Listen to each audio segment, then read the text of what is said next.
rogai por nós, Santa Mãe de Deus, para que sejamos dignos das promessas de Cristo. Romanos capítulo 12, versículo 12. Sede alegres na esperança, fortes na tribulação, perseverantes na oração. Vou repetir.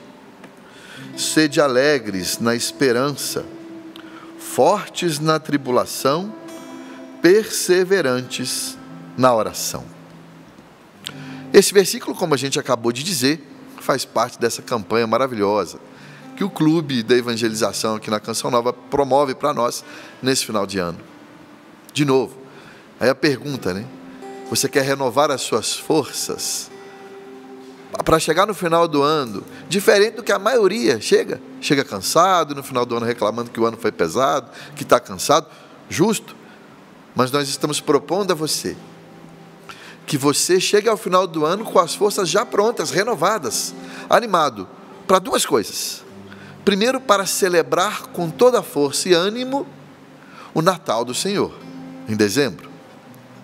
E segundo, para já entrar no ano de 2025 pronto, com as forças renovadas. Então, de novo, fica o convite, tá? Entra aí no site da Canção Nova, esperanosenhor.cançãonova.com. esperanosenhor.cançãonova.com. Conheça essa campanha de oração. Participe conosco, veja lá o calendário, todas as quartas-feiras a gente reza, especialmente com o versículo do dia. Baixa lá o material de graça para você acompanhar o calendário e também fazer as suas meditações, anotar a meditação da palavra toda semana, para que suas forças sejam renovadas nesse final do ano, tá bom? Mas então nós vamos meditar na passagem desta quarta-feira desta campanha maravilhosa que quer renovar as nossas forças. Este versículo está dentro do capítulo 12, fica fácil de você guardar, né? No capítulo 12, versículo 12. O capítulo 12 da carta de São Paulo aos Romanos é um capítulo com exortações. São Paulo faz exortações à comunidade cristã que estava lá em Roma. Mas o que é uma exortação, afinal de contas, né?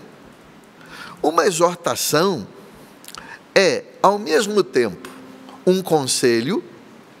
Então Paulo vai dar uma série de conselhos nesse capítulo 12, mas é um conselho, ao mesmo tempo, com um tom de advertência. Não é só um conselho. Ele está te dando um conselho, ele está sugerindo algo, ele está te dando um encorajamento para você fazer algo, mas ao mesmo tempo é uma advertência, é uma correção. E que exortação é essa? É uma exortação para nos ensinar que a nossa vida de fé precisa ser colocada em prática. A gente não pode viver a nossa vida de fé, separar as coisas, né? Viver a minha fé em Jesus, mas ao mesmo tempo não viver a minha vida prática no dia a dia, esquecendo de Jesus. Não tem como separar uma coisa da outra. Essa é uma série de exortações referentes a esse comportamento que Paulo nos dá. Ele diz, olha, vocês têm fé em Jesus, vocês creem em Jesus, vocês tiveram experiência com Jesus ressuscitado, com a pessoa do Espírito Santo. Agora é preciso agir de modo a partir da experiência que vocês tiveram, de modo coerente com a experiência com Jesus que vocês tiveram. Por isso, está vendo? É um conselho, mas também é uma advertência. É sim um encorajamento, mas é também uma correção. E ele dá uma série de advertências. Entre elas, o versículo 12 que a gente leu. São várias. Ele vai dizer nesse capítulo da gente ser humilde, de não sermos orgulhosos. Ele vai dizer nesse capítulo que cada um tem um dom, que você tem um dom e que você precisa exercer esse dom em favor do outro. É nesse capítulo ele vai dizer também que nós não podemos ser pessoas falsas, que nós não podemos pagar o mal com o bem. Está vendo? Uma série de exortações. Mal com o mal. Desculpa. Não pode pagar o mal com o bem, é ótimo, né, Paulo? Não podemos pagar o mal com o mal, mas pagar o mal com o bem. Que Nós temos que ajudar as pessoas que precisam. Nós temos que abençoar as pessoas e não praguejar as pessoas. Principalmente aquelas pessoas que nos fazem mal. Que nós devemos abençoá-las. Que nós não podemos praticar a vingança.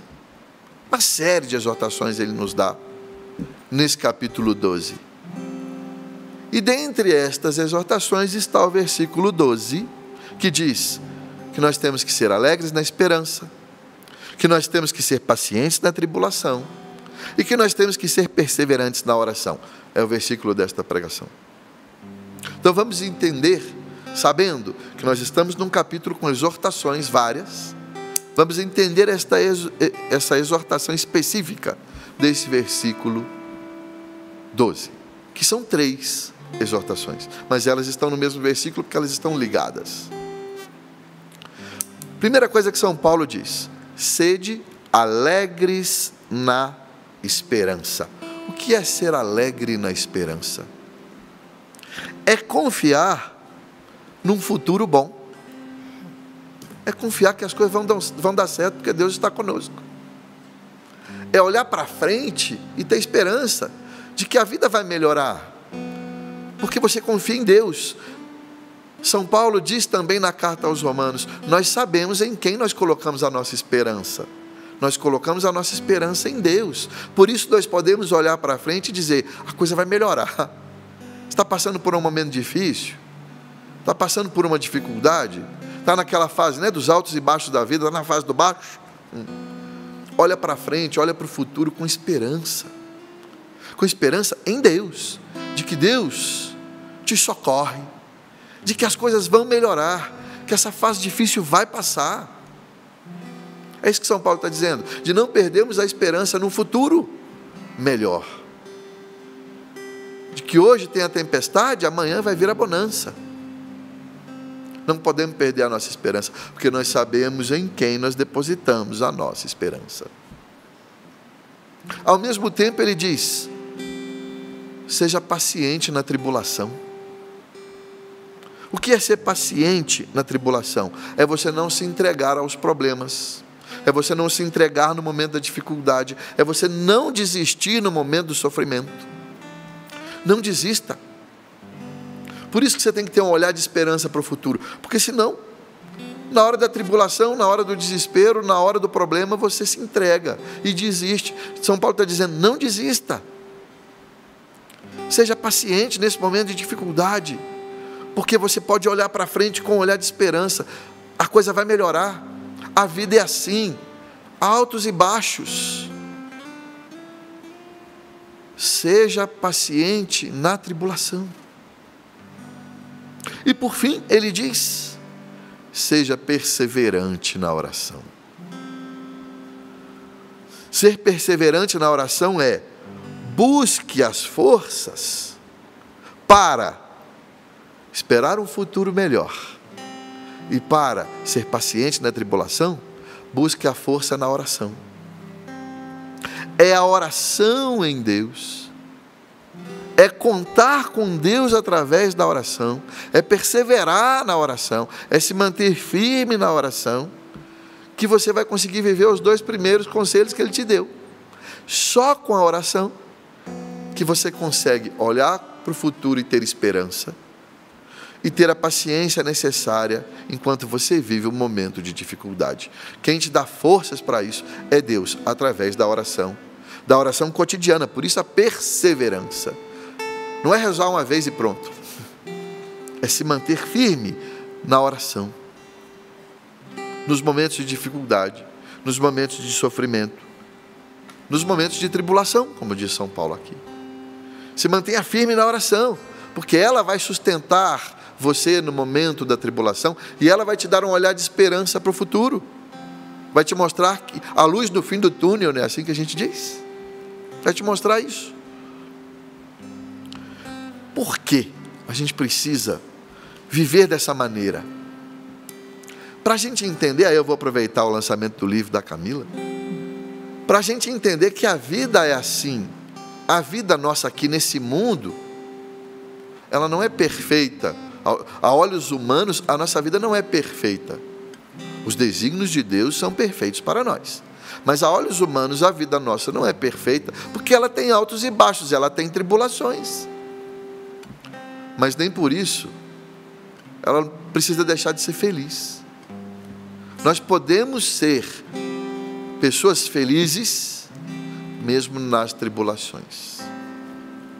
Se eu sou alegre na esperança, se eu sou paciente na tribulação, porque eu persevero na oração, eu encontro a felicidade. Gente, quer um exemplo? Vamos pegar a bem-aventurada Virgem Maria. Quando a gente diz que alguém é bem-aventurado, foi isso que Isabel disse quando encontrou a Virgem Maria. Bem-aventurada és tu.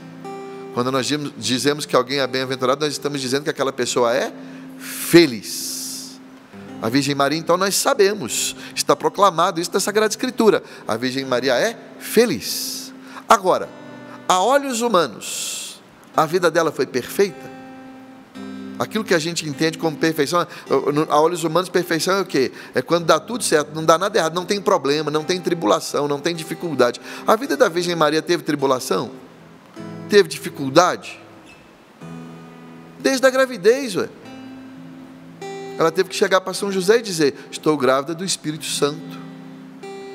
E aí Deus teve que vir a ele em sonho para dizer: não a despreze. E aí depois, quando ela foi o momento do parto, né? Jesus foi nascer. Ele nasceu numa casa, num lugar agradável, cercado de pessoas, de famílias, de um bom atendimento médico. Não. Maria teve o filho dela numa estrebaria. Veja, é uma vida a olhos humanos perfeita? Os desígnios de Deus são perfeitos. Mas a olhos humanos é uma vida perfeita, sem problemas, sem dificuldade, sem tribulação? Depois que o filho dela nasce, o que acontece? Ela tem que fugir, junto com a Sagrada Família, para não matar o filho dela recém-nascido. Olha quanta tribulação, gente.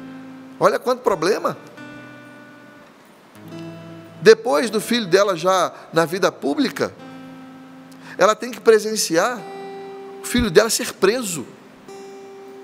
Ela tem que presenciar o filho dela ser flagelado. Ela tem que presenciar o filho dela morrer numa cruz. É uma vida sem tribulação? Sem dor? Você já rezou com as dores de Nossa Senhora? Na Semana Santa a gente reza com as dores da Virgem Maria. Mas não se esqueça, ela é feliz, ela é a bem-aventurada. Por quê? Porque ela tem Jesus, ela é a mãe de Jesus. É aí que está a nossa felicidade. A nossa felicidade mora nisso, em estarmos com Jesus, ou seja, em sermos perseverantes na oração. Nós não podemos confundir, minha gente, uma vida feliz com uma vida perfeita. Perfeição só no céu. No céu é tudo perfeito, tá? Tudo maravilhoso, tudo perfeito. Agora, nessa vida aqui, nós rezamos com a própria Virgem Maria. Nessa vida aqui, muitas vezes é vale de lágrimas. Então nós não podemos confundir as coisas, achar que a minha vida está imperfeita, eu tenho problema, eu tenho tribulação, logo eu não posso ser feliz. Não! Mesmo na tribulação, mesmo nos problemas, eu posso ser feliz. Por quê? Porque a minha felicidade não está nesse mundo, a minha felicidade está em nosso Senhor Jesus Cristo. É Ele que me faz uma pessoa feliz. É isso que a gente precisa entender. Pega lá, segunda carta aos Coríntios, lá no capítulo 11, e vai ver o que São Paulo passou. Ele vai falar lá das prisões, das flagelações, de tanto que ele apanhou, do frio que ele passou, de viver na nudez, no frio, na fome. Mas mesmo assim ele se declara realizado na vida. Por quê? Porque tudo isso ele passou por causa de Jesus Cristo. Foi. A felicidade dele está em Jesus. Não era uma vida perfeita, porque afinal de contas ele estava apanhando, passando fome, passando frio. E ainda falou assim: fora as minhas preocupações com as igrejas que eu fundei. E mesmo assim ele se declara um homem realizado. Por quê? Porque a felicidade dele estava em Jesus. Onde está a sua felicidade? Você pode olhar para a sua vida e ver, poxa, minha vida é imperfeita. Estou cheio de tribulação, cheio de problema. Bem-vindo ao time. Bem-vindo ao time. Mas isso não quer dizer que você não possa ser feliz em meio à tribulação, em meio aos problemas. Eu vou aproveitar aqui para dizer de alguns exemplos disso, do que eu vivi com a minha família, com a Camila especialmente. É o que ela relata no livro, Minha Vida Imperfeitamente Feliz. A capa mostra isso, né? Mostra os dois lados da moeda. Ela, enquanto tratava o câncer, fazia nessa fase, fazia quimioterapia. É a parte do sorriso dela, né? Do rosto dela em preto e branco, careca, o rosto inchado. Do outro lado, hoje, já colorida, né? Com o cabelo já grande. Mas repara que o sorriso é o mesmo? O mesmo. E nós não pensamos nisso quando ela tirou a primeira foto. Foi lá atrás. Ela não pensava em escrever um livro, em fazer essa foto. O sorriso é o mesmo. Por quê? Porque ela perseverou na oração. Ela perseverou na oração. A felicidade dela está em Jesus. Gente, eu já relatei isso aqui outras vezes. A nossa confiança no futuro, como diz São Paulo, né? Sede alegres na esperança, é confiar no futuro melhor. Veio assim que nós soubemos do câncer. Nós rezamos a oração de dizer para Jesus: Jesus, o Senhor está nos visitando. Jesus crucificado nos visita. E nós dissemos para Ele naquela ocasião: Senhor, fique na nossa casa, na nossa família, o tempo que o Senhor quiser e o tempo que nós precisarmos. O Senhor é bem-vindo na nossa casa, também quando vier crucificado. Começamos ali, o Calvário da Camila. Por quê? Porque nós precisamos ser alegres na esperança. Nós precisamos olhar para o futuro com um olhar de esperança, porque nós sabemos em quem nós colocamos a nossa esperança. E você? O que você está passando hoje? Talvez de tribulação, de doença inclusive, física. Você que está doente, você que acompanha uma pessoa que está doente, que também talvez você esteja cansada. Qual é a sua tribulação?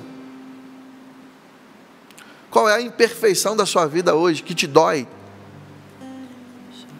Meu irmão, minha irmã, faça isso que São Paulo está dizendo, essa exortação que ele está te dando, essa advertência, esse conselho. Olha para frente, olha para o futuro com um olhar de esperança. Não se entregue. Não se entregue, seja paciente nessa tribulação que você está vivendo. Não se entregue, olha para frente com um olhar de esperança. Reze a Deus. Eu me lembro que, pouco depois que Camila começou o tratamento, quando ela começou a quimioterapia, já tinha feito algumas cirurgias, e Camila sempre foi muito animada, muito feliz, muito para cima, sempre foi. Camila é daquelas que acorda fazendo piada e dorme fazendo piada. É a alegria da casa. E é muito animada, muita energia. Só que quando ela começou o tratamento, depois de algumas sessões de quimio, um dia ela chegou em casa, a gente veio do hospital, ela fazia o tratamento em São Paulo, veio arrastada, coloquei ela arrastada no carro, viemos e ela derrubada no carro, 2, 3 horas de viagem, chegamos em casa e ela na cama, não conseguia se levantar, e ela começou a ficar agoniada com aquilo, porque não foi só a questão do cansaço físico, ela falou assim, mas eu não consigo mais ser quem eu era antes. Essa era a dor da Camila no início do tratamento. Eu não consigo ser quem eu era antes. Eu não tenho mais força para levantar agora e fazer tudo que eu fazia antes. E a alegria dela também havia um pouco de agitação. E ela ali deitada, e ela colocou o rosto no travesseiro, porque ela queria chorar e chorar alto, mas não queria que ninguém ouvisse. E eu estava ali sentado ao lado dela. A gente fica meio sem saber o que fazer, né? Aí nessa hora, o que você tem que fazer? Perseverar na oração. Era uma tribulação, e ela estava com medo do futuro, de não conseguir mais ser quem ela era. Então o que me resta, segundo a advertência de São Paulo? Ser perseverando na oração. Eu comecei a rezar com ela.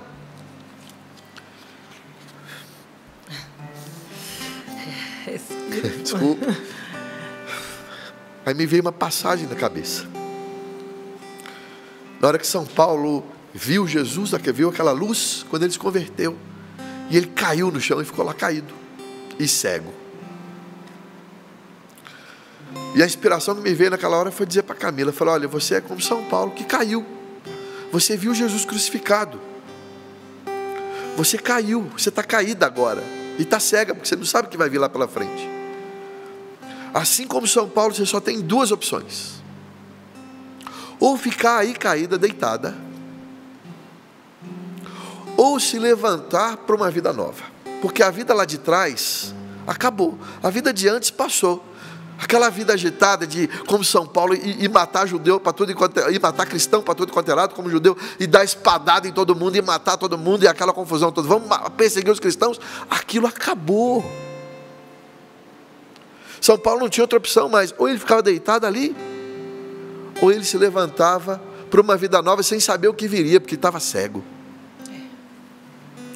Foi isso que eu consegui falar para Camila, foi isso que Deus, a passagem que Deus nos deu. Ou você fica aqui deitada, caída, chorando, ou você levanta para uma vida nova sem saber o que vem pela frente, porque Deus tem algo novo. O que passou, passou. Aquela animação toda, aquela agitação toda, talvez passou. Mas vamos confiar no futuro, vamos ter esperança no futuro melhor. Como São Paulo nos diz, vamos ser alegres na esperança. Vamos viver com paciência esse momento de tribulação, mas vamos ter esperança na sua recuperação e vamos aguardar aquilo que Deus tem para nós. E foi, acho que a nossa oração. E a partir daquilo, nós começamos a caminhar de um jeito diferente, sobretudo ela que carregava a cruz. Eu era apenas um sirineu, que ajudava. Ela quem carregava a cruz. Está vendo? É assim que funciona. Olhar para frente com um olhar de esperança. Mas por quê? Nós sabemos em quem nós colocamos a nossa esperança. É ter paciência nos momentos de dor. E perseverar, sobretudo na oração. Você acha que era fácil ver? Minha filha tinha 1 ano de idade, a mais nova. Ela sentiu a doença da mãe, o sofrimento da mãe. O cabelinho dela começou a cair. Quem é pai e mãe sabe a dor que é. Mas olha que bonito. O meu filho mais velho, na época ele tinha 3 para 4 anos. Bati no microfone aqui, desculpa. 3 para 4 anos. Ele estava no infantil na escola. E um dia ele fez um desenho, no auge do sofrimento físico da Camila, da doença e de tudo que isso carrega para a família. Meu filho fez um desenho da nossa família, nós 4, o pai, a mãe, ele e a irmã. Todos nós, tem essa foto no livro, todos nós muito felizes, todos nós com a roupa muito colorida. Mas, em cima da cabeça da mamãe tinha uma nuvem de chuva. Uma nuvem pesada de chuva. Olha como ele explicou para nós o que São Paulo está nos ensinando. Nós somos felizes. Nós estávamos ali todos muito felizes, inclusive a Camila. Mas não estava tudo perfeito. Havia algo imperfeito, havia uma dificuldade, que era a nuvem escura em cima da cabeça da mamãe. Havia um problema, mas isso não nos impedia de sermos felizes. Isso não o impediu, a nuvem escura em cima da cabeça da mamãe, não o impediu de desenhar a todos nós felizes. Meu irmão, minha irmã, não deixe com que a tribulação, com que o problema, com que a dificuldade te torne uma pessoa infeliz. Aprenda a viver a felicidade, a bem-aventurança de ter Jesus no coração e disso te tornar uma pessoa feliz. Desde mais como? Perseverando na oração. Perseverando na oração. A Camila perseverou na oração. Ela escrevia cartas para Deus. Eu não sabia disso. Um dia já, passado o tratamento, já a Camila bem, quando ela começou a escrever o livro, ela falou assim para mim: ô Denis, eu vou colocar no livro as cartas que eu escrevi para Deus. Eu falei: que cartas são essas? Camila, tem 10 anos que a gente é casado, você não me contou um negócio desse, que você tem essas cartas? Ela falou assim: Denis, eu escrevo cartas para Jesus desde a minha adolescência. Eu falei: o quê? Não sabia. E você nunca me falou um negócio desse? Aí ela foi muito sincera comigo e falou assim: desculpa, meu amor, mas é que as cartas não eram para você. O destinatário era Jesus. Eu precisava enviar para ele, não para você. Eu falei: tem razão. Tem razão. E durante o tratamento era a maneira que ela conseguia rezar. Porque você pode dizer para mim: Denis, mas eu estou sofrendo muito, eu não consigo rezar. Ache uma maneira, meu irmão. Ache uma maneira, minha irmã.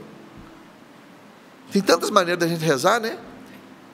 É com a palavra de Deus, é com o rosário, é escrevendo, é lendo um bom livro espiritual. Tantas maneiras a gente tem de rezar. É num grupo de oração, é acompanhando a TV, Canção Nova, é aqui no Sorrindo para a Vida. Tantas maneiras a gente tem de rezar. Encontre a sua, aquela que você consegue rezar no momento da tribulação, para você perseverar na oração. A Camila escrevia cartas para Deus. E a Camila me contou isso, né, já há pouco tempo atrás. Para te falar a verdade, foi esse ano que ela me contou isso. E ela escreve desde a adolescência.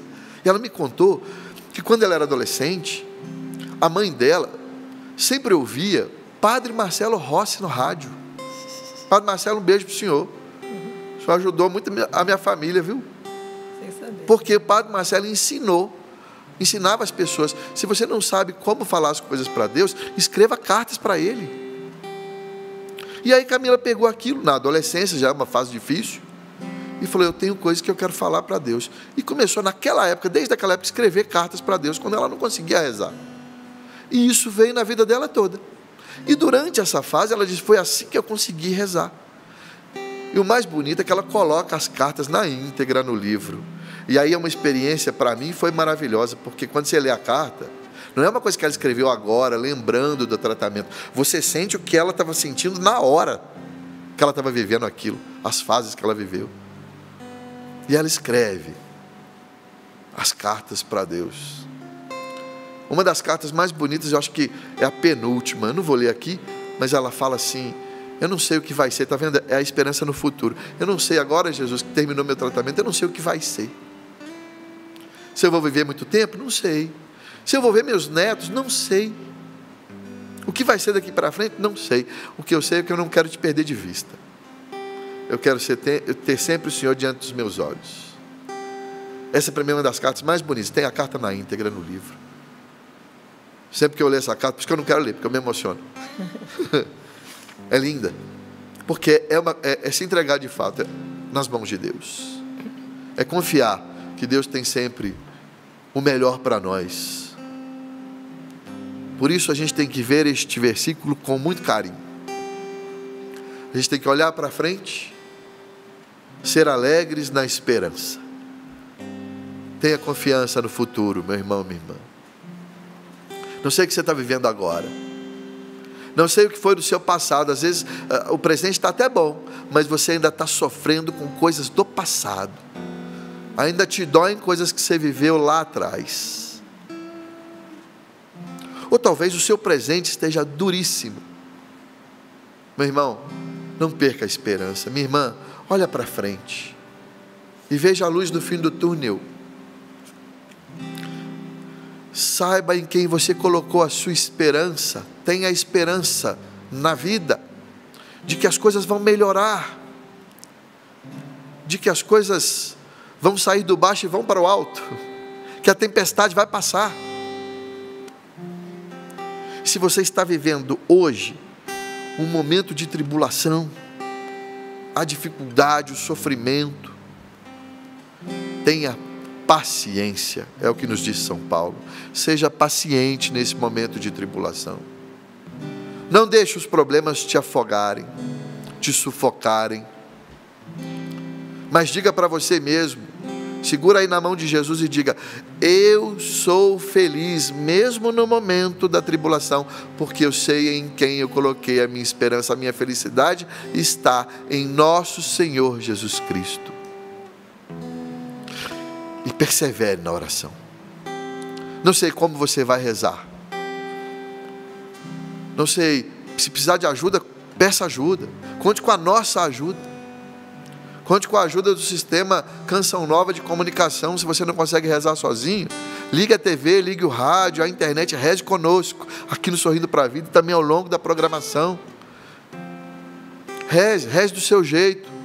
Seja escrevendo cartas como a Camila, seja rezando conosco nesse nosso grupo de oração, seja com o terço na mão, seja fazendo estudo bíblico, mas persevere na oração.